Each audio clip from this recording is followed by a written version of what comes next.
아무리 장기적 관점을 바라보는 투자자라 할지라도 어제 오늘과 같은 극단적 하락이 발생되면 심리적으로 매우 불안하고 짜증이 날 수밖에 없습니다. 비트코인은 바이낸스 기준 4만 9천 달러까지 하락했다가 영상을 정리하는 현재 기준 5만 1천 달러 즈음을 왔다 갔다 하고 있는데요. 지금의 하락은 비단 코인 시장뿐만이 아니라 전체 투자 시장 모두 엄청난 하락을 맛보고 있는 상황입니다. 국내 증시인 코스피의 경우 4년 5개월 만에 처음으로 사이드카가 발동이 되었는데요. 주식시장의 패닉바이와 패닉셀을 예방하기 위해 코스피가 전일 종가 대비 5% 이상 급등 혹은 급락할 경우 발생되는 사이드카가 발동된 건 지난 2020년 3월 코로나19 이후 4년 5개월 만입니다.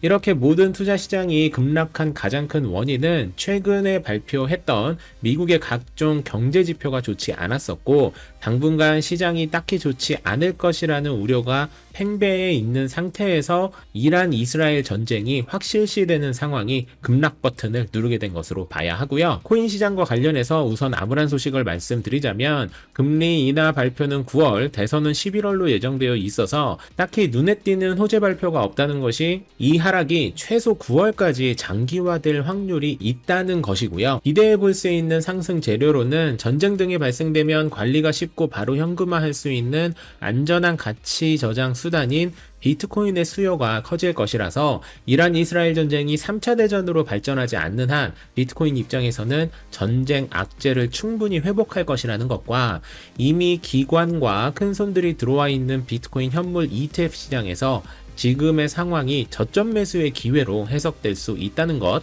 그리고 현재 진행되고 있는 모든 악재는 달러 기반이 약해지는 것이라 달러를 대체할 수 있는 암호화폐 입장에서는 장기적으로 긍정적 신호로 볼 수 있다는 것 정도가 상승거리로 해석할 수 있지 않을까 싶습니다. 작년 즈음이었나요? 제가 매주 수요일 정규 라방을 하면서 비트코인만큼 스트레스 테스트를 깊게 그리고 오래 하고 살아남은 가치 저장 수단은 단언컨대 없다라고 말씀을 여러 차례 설명드렸었죠. 그러니 지금 당장의 하락에 너무 큰 영향을 받지 마시고 오늘 내일 당장 코인을 팔 생각이 있는 게 아니라면 조금은 긴 호흡으로 시장을 바라보는 여유를 가져보시면 어떨까라는 생각을 해보게 됩니다.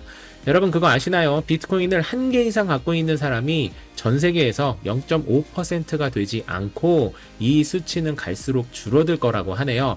우리가 만약 비트코인 한 개만 모을 수 있다면 전 세계 상위 0.5%가 될 수 있다는 의미고, 돈의 흐름 관련 세상에서 가장 보수적인 집단인 금융권에서도 앞다퉈 모으고 있는 비트코인이 망할 확률은 외계인 침공과 같은 수준의 사태가 아닌 이상 없는 것이 확실시된 상황에서 비트코인을 모으는 것이야말로 우리가 찐 부자가 될 수 있는 마지막 기회가 되진 않을까라는 생각을 하며 어려운 장에 모두 힘내시기 바라며 오늘의 코인 영상을 마무리하도록 하겠습니다. 만렙 여러분 모두 성투합시다.